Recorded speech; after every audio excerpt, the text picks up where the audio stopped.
Back with another one for you. So this one's gonna hit a bit close to home because I just got off the phone with my cousin, and we've been on this journey of trying to figure things out for quite some time now, right? And I'm sure you guys, a lot of you guys have either been through this stage or are going through this stage, right? Where there's so many avenues to take, right? There's so many avenues to take.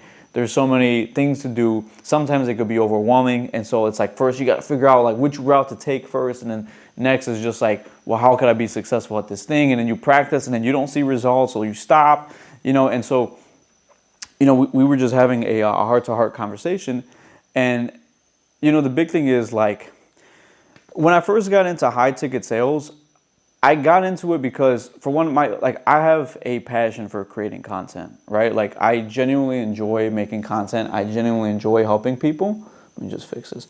I genuinely enjoy helping people. I genuinely enjoy providing value, right? It's just something that I just enjoy it. Like it feels good. I've done it ever since I was a kid. It's like anytime I learned something, I discovered something, my first thing was like I wanted to teach other people about it, right? And so when I got into high ticket sales, I wanted to gain as much experience as possible with it and then just talk about it here and share it, right? Now, when I did get in, that was my plan, and then I got lost in the sauce. I just got obsessed. I was like, oh, this is so cool. I'm learning all these new things. I'm also learning things about how to talk to people on a daily basis, and my conversations improved even more. Like, I would like to believe I was already a good communicator coming in just because I had gone through certain mentorships and trainings before. But being in sales and having high stakes conversations every single day or almost every single day, you just improve like tenfold, right? Which is what I really wanted, and I want to come on here and share it. And like I said, I got lost in the sauce, so I just focused for like about 6 months just on getting better at that, right? And I had a lot of growing pains in the process. And obviously now I'm back and I'm sharing it here with you guys. But the conversation I was having with my cousin was just more so like, man, like everything that you have in your life, you've either fought for or you've accepted. And sometimes you have both, right? So like maybe you're somebody that is in incredible shape, but you might not have the money you want. And so you have fought for the body you have, but you haven't fought for the money, or you haven't fought for the relationship. I mean, there's so many different things, right?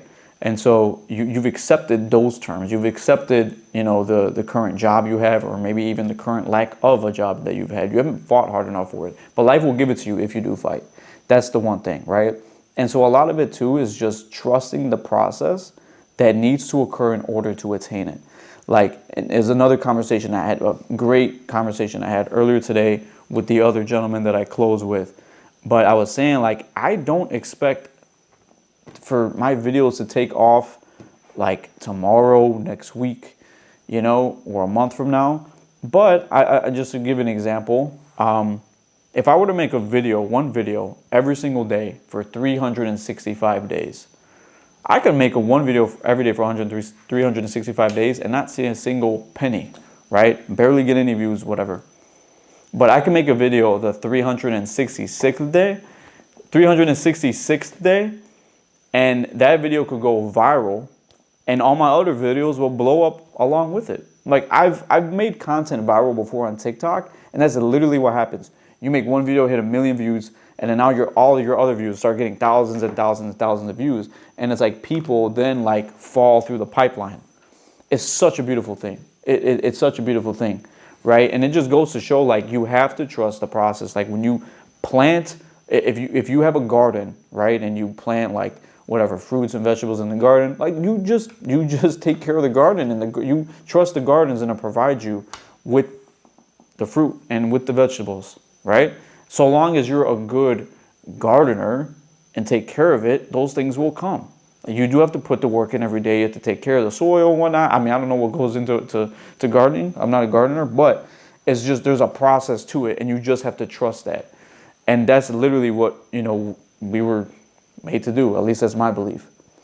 And so, wanted to share that here because it's so important that you do trust it. I think I'm not one of those people that's like, oh, the journey is a destination. It is. It also isn't. I believe it's a paradox because I also never hop on a plane to go to, I don't know, Hawaii or Miami, wherever I'm going on vacation. I never get on the plane for the flight itself. I'm going there to get to the destination. And then when I get to the destination, then I'm going to do things when I'm there. It's like, okay, now I'm here, now what? Now it's time to go eat. Now it's time to go try this place out. Try here, go here, right? So it's like once you get to a destination, you create new destinations at that destination, right? You get to the city that you're traveling to, and then you guys get it. And then you go to the restaurants and whatnot. I hope this is all kind of clicking for you. You guys like kind of tracking.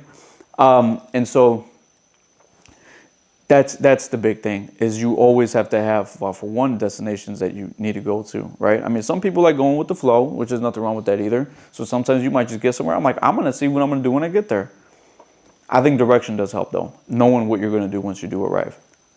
So getting back to the point, is just like life will give you one of the two things, either what you fight for or what you accept. And if there's things in your life that you don't like, chances are you've just accepted them. And you've also probably become there's problem aware, and then there's problem accustomed. And so oftentimes we have problems in our lives, but we just become accustomed to the problem. And so we don't even view the problem as a problem anymore. Right? Like you might have pain in your lower back. And like at first it was like, oh, I need to do something about it. And then over time you just learn to live with it. And now you have something that's bothering you and you're just okay with it. You've accepted it. Hence the thing, right? So, and it's so important that we often we reflect on these things, because it's so easy for that to seep in. It is so easy for it to seep in. There's so many things that happen in life, right? And so that's why it's like priorities fall off our list. Other things become a priority. And yeah. So I did want to share that here with you guys. This is just a conversation I had, and I also had a conversation earlier I had mentioned with the other gentleman I closed with, and super insightful. It helps tremendously to have somebody like there to kind of catch what you do and to point it out for you, because it's like I always say, your nose is an inch above your mouth, but you still need somebody else to tell you when your breath stinks. That is 100% true. And so the more we can have somebody around, as long as we respect them and we appreciate their feedback, they can give us feedback. And it's up to us to do something with it, right? So like I got feedback about like just the way he reviewed some of my calls, and he's like, hey, like, dude, I love you're doing this. Like, try tweaking this.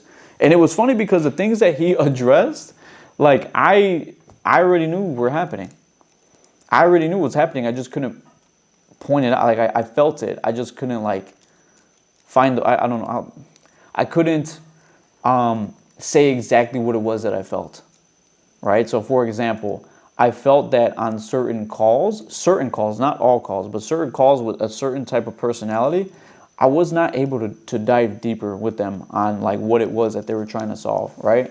And so I'm asking these questions, but for some reason I'm like, like I'm trying to find certain areas to go, and it's like sometimes these people just stay on the surface and they have trouble going deep, and then so like from that I will move on to the next thing. And he was like, hey, like, this is how you could go deep with those people. And I was like, dude, thank you. Because, like, I felt that I wasn't going deep already, right? And so he just pointed that out. So I wanted to share this here just to really drive the point home that, and I know it's like I'm like beating a dead horse here, but the same way fortune favors the bold is the same way that fortune favors those who focus. And if there's something that you want, you have to put a focus on it. And you can't let anything get in the way, because you also have to be continuously focusing on it. It's not something you just focus on for a short period of time and then you're on to the next thing. Now, obviously, our brains are kind of wired this way because of all the TikToks and all this other stuff, right, going on. It's all meant to distract us, and it's so easy to become distracted. We now our distraction is carried with us all day in our pocket and in our hand, right? This thing could either be the reason why you make a lot of money or why you don't. It's so funny. It's so funny. Like literally because of this thing, I'm on this path. because of this thing, I'm on this path that I'm on, right? The first time I ever seen an ad on Instagram for a mentorship was on this, well, not this phone specifically. It was like an iPhone 10 or something. That was quite some time ago. But if I, anyway, take action, right? Reflect and learn from what you've done and always improve. Like, I think that's the biggest thing is the same way professionals practice more than they perform, whereas amateurs perform more than they practice. Professionals also review their game footage a lot more than amateurs. So, with that being said, I hope you guys have a blessed day. Let me know what stuck to you from this video, just for feedback from me, so that way I could, learn how to tweak my message. If there's anything that, stuck with you, anything that didn't make sense that I could go deeper on or maybe make another video on, please let me know. I'm here to learn and grow along with you guys. You guys have a blessed day. Peace.